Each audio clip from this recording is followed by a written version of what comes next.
So I recently saw the movie Your Name, and I thought it was pretty damn good. This was a film that's been on my radar for a while now, given how everyone regards this film, and it currently standing as one of the highest grossing animated features. Now, while I knew about the movie, I didn't get the full picture. The most I knew about it going into it was that it was a romantic drama revolving around a body swap between our leads. Think it's a boy-girl thing, just with more pretty colors. And personally speaking, I'm kinda glad I knew nothing going in. This is a movie where you think it'll go one way, but ends up going down a different, unexpected path you probably didn't know was an option. It's actually really refreshing to get thrown for a loop like that, so more than any other film I've talked about, if you haven't seen this movie and it hasn't been spoiled for you, then I implore you to go out and watch this one. I can't emphasize enough that this film was a genuine surprise of storytelling. I'm not even going to bother talking about spoilers in this video because I feel it would be a crime to rob you of that truly magical experience and surprise.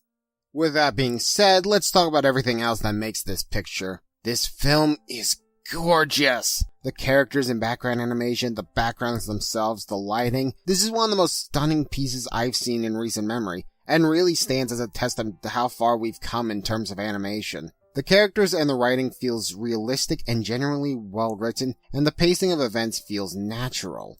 In terms of the whole Dobbs debate, yeah, I watched this in the dub. No disrespect to the original actors and actresses, but it came down to two things. One, I'm not the best judge of the quality of the original Japanese performances, and two, I wanted to keep my full attention on the stunning visuals instead of dividing my attention between that and the subtitles. With that in mind, the voice acting was great. No voice ever felt out of place and everything was well delivered. I wouldn't expect anything less of Funimation.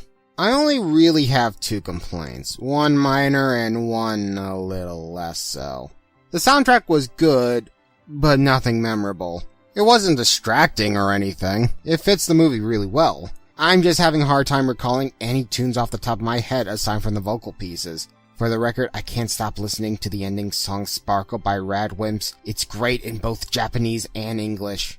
The bigger issue I have is one I see no real workaround for, though. Again, I'm not spoiling how this movie plays out, but I have a feeling this film could become a victim of its own twist. You can rewatch it again with the twist in mind and see all the awesome bits of foreshadowing clicking together to make the full picture, but nothing will ever compare to the first viewing, and as such, I fear this might be a one-and-done kind of film once the surprise is worn off.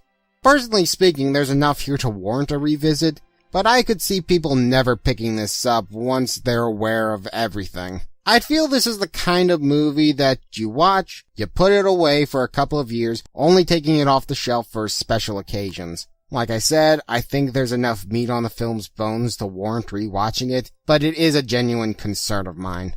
All in all, I was really happy about this one.